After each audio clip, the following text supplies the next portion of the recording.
hei aresa jelaro sanga na phaya akala zai nakala so mani a chuanin lamang aron let le ani e hei hatla hianin aron jida hin lamang aron let le aron tia lamang aron let le a lengpuya anton sundan kanen le lok doni o chalawe anti chu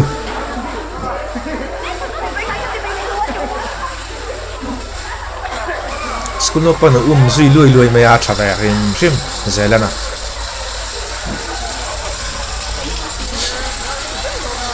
got to anei zel boka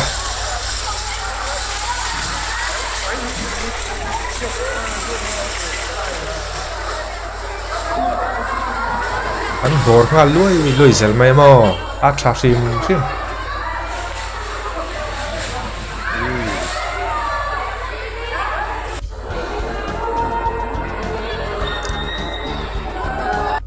headline kan ti din le lok du chu tuna video hi ada tu hianin ada dan hi anu nung zok hi masa zok ka damon cho katia hemi hi achung lampanga pon lampanga I aresa kara chot nuwa achung hi ron lale a masela achunga hianin school no pang hoin an bor luya ta chon signature a ti sak nge chu aron lang le dei maya amera chu eng pon ni se kha engma harsan na omlo boina omlem lo chu karon soilo kani chu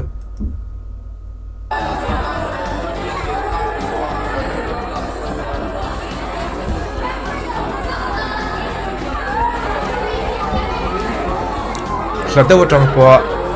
la antam le may phone in mo mobile phone in smartphone tidak kerang oh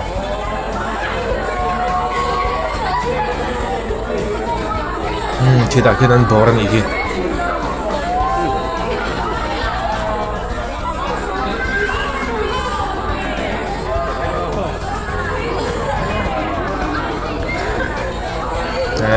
kai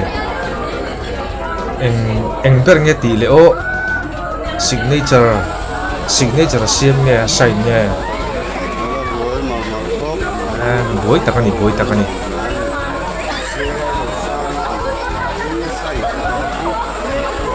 mingan sign tir ni gi skunu pa ho tan chonin alo mom do la mai ka ti ki chmo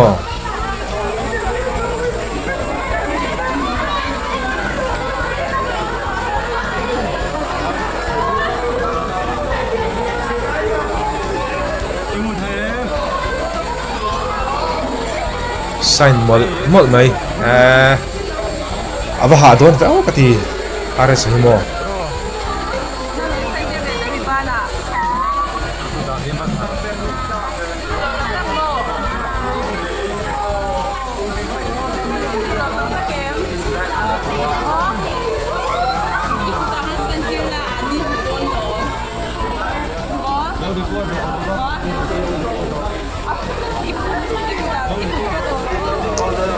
aho na lang pagtura tlai le doi don iki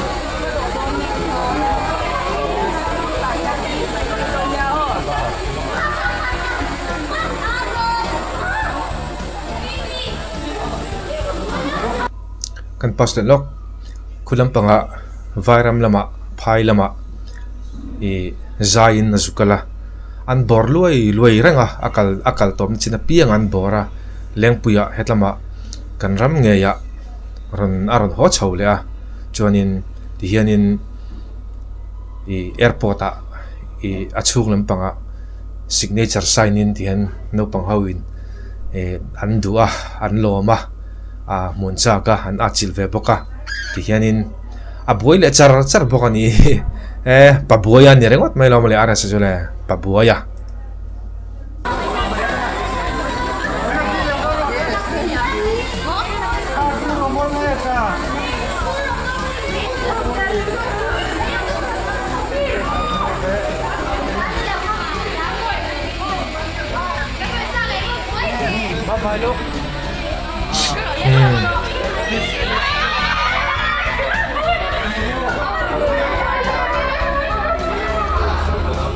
han sign chur mai ta se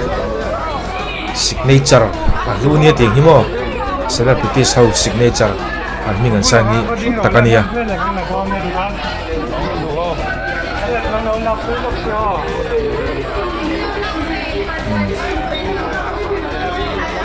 san lak pui le lui mai lo mo ka ti ta hian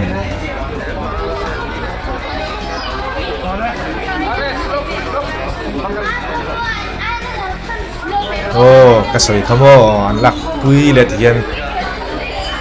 midang anti ve lezel ngem o katia anti ve lezel chun arei lezel don ni chu ha thava sim sim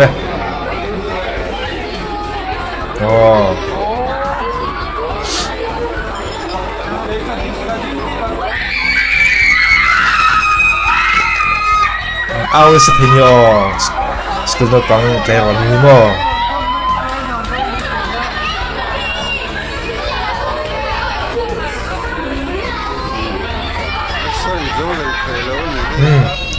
san zo lei thei lo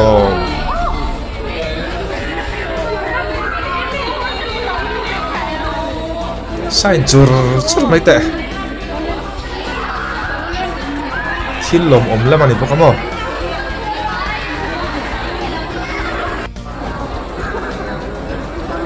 an kat dai ni donana an kat dai ni donana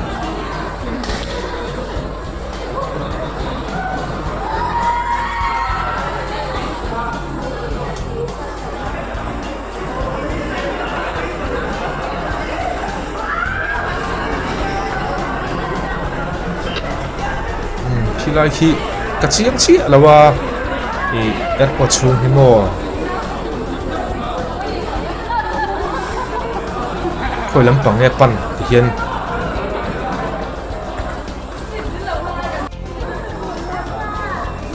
kat zau school no pang huan an loma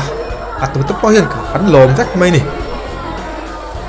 school no pang hian an lom le zol mati mai tur ne mo an tan chon a hlu ni ki ting ki celebrities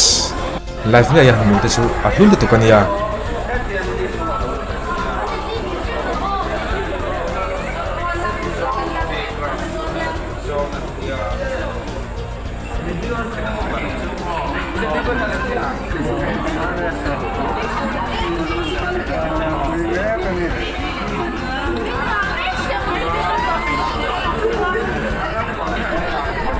kan tile le lok ngo khila ya hianin tuna hei tuna lakpui tur chi khinge ka khelo tuna khanin anu me khom ran tia anu me khom anu ma khom bokan yang chu kimi zok hianin ka khia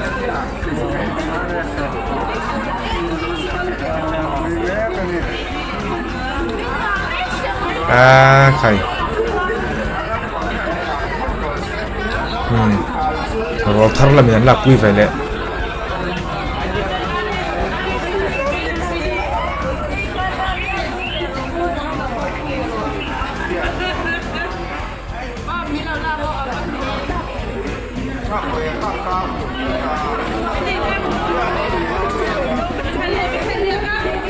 ngon rồi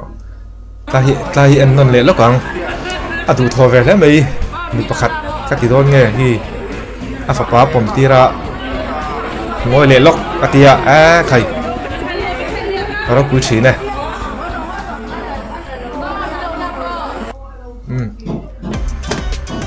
ti khan azawa a vedo azawa a zona la mai fak na hi ron ni ve zi mai le ngala chunin a engponi se kan vedo te ti khanin kan du tok lenga chonin ni hetla batin arn ho chole ngal ta program neu nei chawdo ani nakina mo neu nei chawdo na ta chonin a program ma te po kal du an tam thin ngot dona chu i ani dan phung tur ponia eng poni se aresa ala tirviwa i icon nei kha i ala rai lem lawa chonin nei zo vele khulam panga phaya an chukla tuna hianin lengpui lampang mizoram lama maniom na mun ngeta ar ho chhole a chu ani a nikina concert na te po I som tu ala nei neu neu dona ala nei chhozel dona midang te pon ni vek dona are sakher pon lewin icon a tel ho kha an fel da veka an van ne ya kumina icon I an van nei na mem chu ti me ang mithil phal te kan tama I chung ho chonin two wheeler te an lei sak de veka kha kha a tha ka ti alom ka ti an mani hi kalom pui vek mai ni tiang khanin chu karan soi thaile ni ta sela vedole peka in mulek thu kan tum doni o